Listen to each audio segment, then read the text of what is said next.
पार्वती मैया जब विवाह कर कर वापिस आई हैं, विवाह कर कर जब पार्वती मैया कैलाश धाम पर पहुंची हैं, भगवान शंकर के साथ में कैलाश के धाम पर माता पार्वती जी जब पहुंची हैं, कैलाश धाम पर जब माता पार्वती जी पहुंची,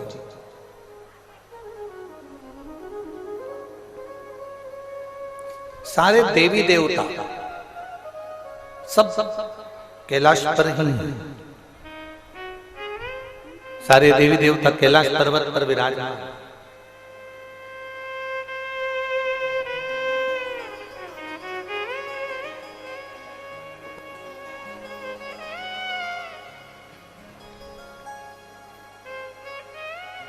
सारे देवताओं ने मिलकर देवाधिदेव महादेव से कहा, अब हम जा रहे हैं, आपका विवाह हो गया, आपका पाणी ग्रहण संस्कार हो गया, अब हम जा रहे हैं। शिव जी ने कहा कि तुमने मेरे ससुराल गए थे, हिमालय राज के घर पे गए थे, तुम आप भरपेट भोजन किया कि नहीं किया? सब ने कहा हमने भरपेट भोजन किया। मेरे ससुराल गए थे तो वहां पर तुम्हारी आव भगत हुई कि नहीं हुई? खूब हुई। मेरे ससुराल गए थे तो वहां तुम्हारा सत्कार हुआ कि नहीं हुआ? बहुत हुआ।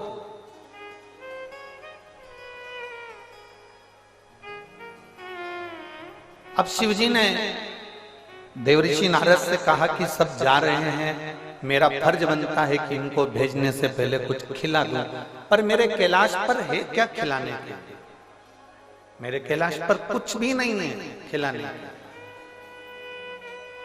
आज भी कैलाश पर्वत की अगर आप यात्रा करने जाएंगे तो नीचे सब कुछ मिल सकता है, पर कैलाश पर कुछ भी नहीं मिलता। मेरे कैलाश पर है क्या मैं जो इनको दूं? तब पार्वती जी बोली, स्वामी आप चिंता मत करो। मैं जब मेरे मायके से चली थी ना, तो मेरी माँ ने एक बांस की टोकनी में पीले कपड़े से बांधकर आटा की पुड़ी रखकर दी है।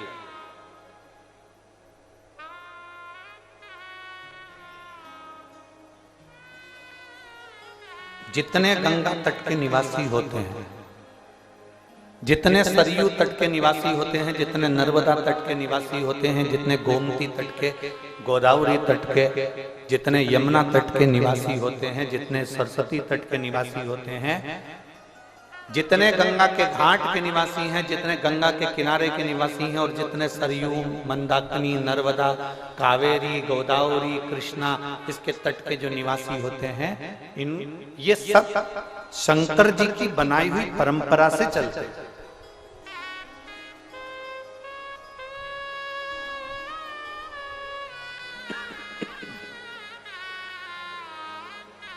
ये शिव जी की बनाई हुई परंपरा से चलता है।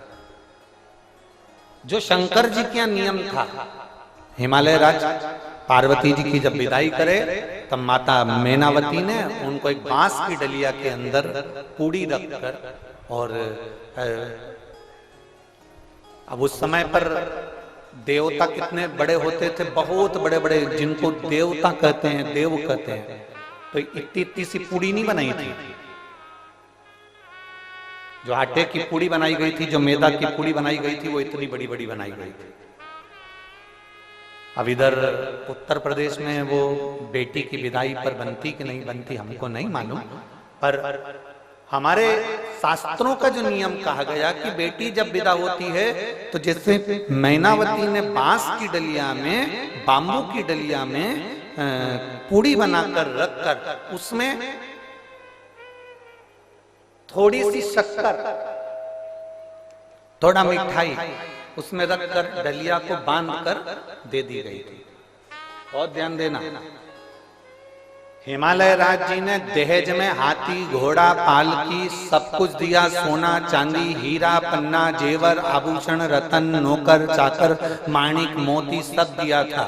मेरे महादेव दहेज का एक सामान लेकर नहीं आए थे, केवल मेरे महादेव वो डलिया में जो पूड़ी बांध कर दी गई थी उसको स्वीकार कर मेरे महादेव लेकर आए। आज के जमाने में लोग फ्रिज के चक्कर में, गाड़ी के चक्कर में, बंगले के चक्कर में, जमीन के चक्कर में, अलमारी, सोफा सेट, पलंग के चक्कर में, ड्रेसिंग टेबल के चक्कर में और डिनर टेबल के चक्कर में जो डलिया होती है पूड़ी की, जो मैदे की पूड़ी बनाई जाती है, जो बांस की डलिया में रखकर बनाकर जो दी जाती है, दुनिया का सामान लोग लेकर आना पसंद करते हैं, पर वो डलिया को वहीं छोड़ आते हैं। शिव महापुराण की कथा कहती है महादेव सब कुछ छोड़ आए, पर वो मैदे की जो पूड़ी थी, आटे की जो पूड़ी थी, उसकी जो डलिया थी उसको लेकर आए। उस पूड़ी को जब सारे देवताओं को दिया गया तो देवताओं ने उस पूड़ी को जब खाया तो वो एकदम फीकी थी, उसमें ना नमक था ना शक्कर थी। आप क्या बनती है? जम के बोलो जरा, किस किस क्या बनती है? जरा हाथ उठाओ तो बेटी विदा होती है तो देते हैं। सब क्या बनती है? रखो रखो। उसमें ना शक्कर है ना नमक है, फीकी पूड़ी, फीकी। अब जो देवताओं को दिया गया, अब देवताओं को दिया गया तो देवताओं ने जो कई लोग हमारे सनातन धर्म पर उंगली उठाते हैं। दुनिया के कई लोग हमारे हिंदू धर्म पर उंगली उठाते हैं। तुम्हारे सनातन धर्म में ये नए नए नियम है, पूड़ी दे दी, फीकी दे दी, नमक डाला नहीं, शक्कर डाली नहीं, डलिया में बांध कर दे दी, पीले कपड़े के कंकु के छापे लगा कर दे दी। बताओ, ऐसा पीला कपड़ा कर दे दिया, ऐसा दे दिया। ये दुनिया के लोग सनातन धर्म पर उंगली उठाते हैं, और उंगली उठाने वाला कोई दूसरा नहीं होता, सब अपने ही होते, जो अपने ही अपने धर्म पर उंगली उठा देते।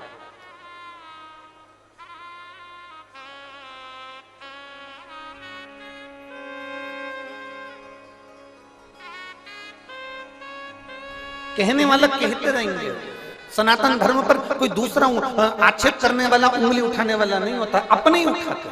कोई तुमसे कहेगा श्री शिवाय नमस्तुभ्यम मत बोलो, क्यों भैया? तो कहे हो सकता है पाप लग जाए, क्यों भैया? गाली देने में पाप नहीं लगता, मंत्र बोलने में पाप लग जाए।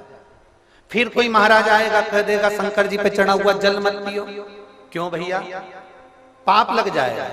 दारू पीने में पाप नहीं लगता, शिव जी पे चढ़े हुए जल पीने में पाप लग जाता है। फिर कोई आएगा बेलपत्र चढ़ी हुई मत खाओ, क्यों? पाप लग जाएगा।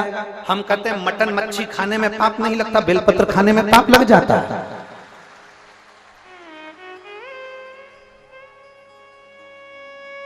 कोई दूसरा आक्षेप करने वाला नहीं मिलेगा, दूसरे नहीं मिलेंगे, अपने ही मिलेंगे जो अपने ही धर्म को नीचे दिखाने का प्रयास कर सकते। अपने ही मिलेंगे जो अपने धर्म को नीचे की ओर ले जाने का प्रयास करेंगे, कोई दूसरा नहीं। हमारे यहाँ मैदे की पूड़ी बनकर आई है, और जो शिव ने बना दिया नियम वो आज तक चले आ रहा है, आज तक। और ये मैदे की पूड़ी का या आटे की पूड़ी का ये डलिया देने का ये नियम आज का नहीं है, ये हमारे यहाँ पुराने समय का, बहुत पुराने समय का। कहाँ? तो कहते हैं ये सतयुग के समय का है, जब माता पार्वती और शिव जी का विवाह हुआ था, उस समय पर ये डलिया दी गई थी, जो आज तक जी जा रही है, आज तक दी जा रही है। अब वो पूड़ी कैसी है? जम के बोलो जरा। ठीक ठीक।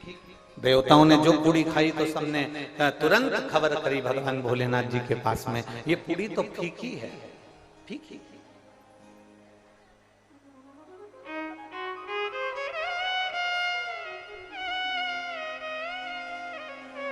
इसमें ना शक्कर है, इसमें ना नमक है, ये पूर्ण तरह से फीकी, पूर्ण तरह। अब देवाधिदेव महादेव को बुलाया गया और बुलाकर देवताओं ने कहा ये पूरी पूरी फीकी है, इसमें कुछ भी नहीं है। शंकर भगवान ने उसी समय पर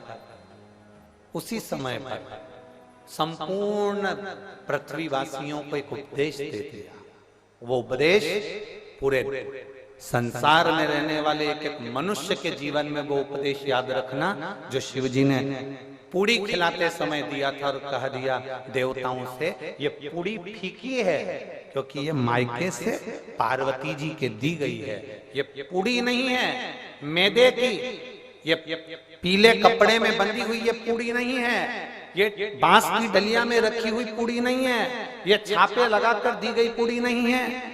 शिव जी कहते हैं ये पूड़ी के रूप में एक माँ बाप अपनी बेटी को हमको देते हैं और ये बता देते हैं कि मेरी बेटी फीकी है, इसमें नमक है कि शक्कर है, अच्छा बनाना और बुरा बनाना ये आपके हाथ में है।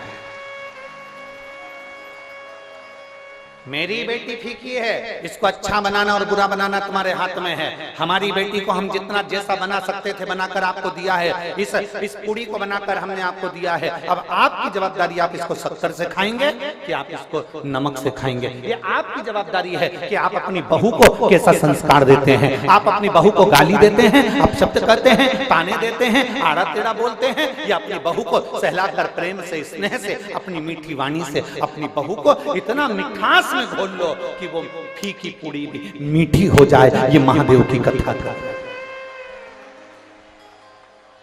ये हमारे संस्कार है कि हम क्या दे रहे हैं।